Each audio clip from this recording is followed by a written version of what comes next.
പെരുന്നാളൊക്കെ അല്ലേ, നല്ലൊരു മട്ടൻ ബിരിയാണി സെറ്റ് ആക്കിയാലും. അപ്പോൾ അതിന് വേണ്ടിയിട്ട് 1 കിലോ മട്ടൻ ക്ലീൻ ചെയ്തൊരു കുക്കറിലോട്ട് മാറ്റിയിട്ടുണ്ട്. ഒരു കഷ്ണം പട്ട, 4-5 ഏലക്ക, ആവശ്യത്തിന് ഉപ്പ്, 1/2 ടീസ്പൂൺ മഞ്ഞൾപ്പൊടി, 2 ടീസ്പൂൺ വിനാഗിരി, 2 ടീസ്പൂൺ വെളിച്ചെണ്ണ, പിന്നെ ചെറിയൊരു സവാള ഒന്ന് സ്ലൈസ് ആക്കിയത് കൈ കൊണ്ടൊന്ന് ഉടച്ച് ചേർത്ത് കൊടുക്കാം.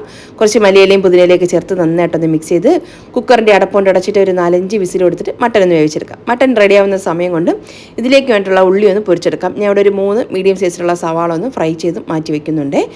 ഇനി വേറൊരു പാൻ വെച്ചിട്ട് ഇതിലേക്ക് നമ്മൾ ഉള്ളി പൊരിച്ചിട്ടുള്ള ഓയിൽ തന്നെ ഒരു 3 ടേബിൾ സ്പൂൺ ചേർത്ത് കൊടുക്കുന്നുണ്ട്. ഇതിലേക്ക് ചെറിയുള്ളി, ഇഞ്ചി, വെളുത്തുള്ളി, പച്ചമുളക് ചതച്ചതാനായിട്ട് ഒരു 8 പച്ചമുളക് എടുക്കുന്നുണ്ട്. 10 ചെറിയുള്ളി, 3 വെളുത്തുള്ളി ഫുള്ളായിട്ട് എടുക്കാം, ഒരു പീസ് ഇഞ്ചി, ഇത്രയും കൂടെ ചതച്ചതാണ് കേട്ടോ. നന്നായിട്ടൊന്ന് വഴറ്റിയെടുത്തതിന് ശേഷം ഇതിലേക്ക് 2 തക്കാളി ചേർത്ത് ഒന്ന് വഴറ്റിയെടുക്കുന്നുണ്ട്. പിന്നെ നമ്മൾ വേവിച്ചിട്ടുള്ള മട്ടനും പൊരിച്ച് വെച്ചിട്ടുള്ള ഒരു സവാളയും പിന്നെ ഒരു പകുതി ലെമൻ്റെ ജ്യൂസ് ചേർത്ത് കൊടുക്കുന്നുണ്ട്. പിന്നെ മല്ലിയിലയും പുതിനയിലയും രമ്പയിലേക്ക് ചേർത്ത് കൊടുക്കാം.